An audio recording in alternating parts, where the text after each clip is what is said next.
are you and where are we now? So my name is Aalto and I'm the CEO and one of the founders of Kova Labs, and we're here today at the Aalto Defense Hackathon 2026. Yeah, so we at Kova Labs, we focus on developing fully autonomous unmanned systems, mainly drones, and we focus on super complex, low altitude, low connectivity environments such as forests. What are your general thoughts on hackathons? So I've never been such a big hackathon person by myself, but always been a great to kind of connect with the local talent, connect with the best engineers, and kind of find your personal people and then kind of people you enjoy to be around and like to build projects with. Cool. How do you think Kova Labs will benefit from this hackathon?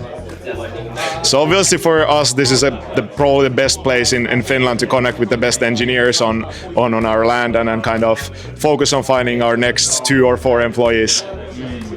That's cool. That's cool. So what kind of innovations are you looking for, or are there any? Is it only the recruiting angle, or?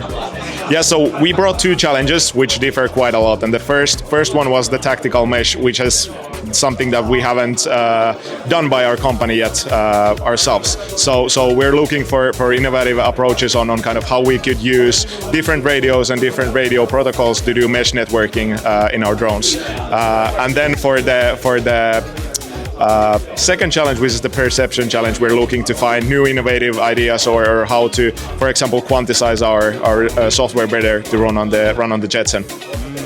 That's cool.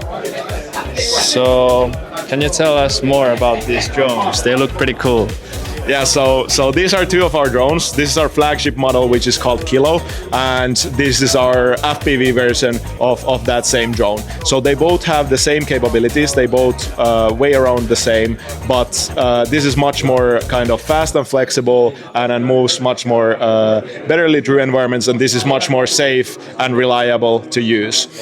All right, maybe one last question. Do you have any tips for the hackers here at the Defense Hackathon? How can a team win? Iterate as quickly, throw shit at wall and see what sticks as quickly, and try to find or go through at least 3 different ideas or kind of approaches to each challenge, and then kind of see what's the best to take from there. All right, thank you so much for the interview. Thank you.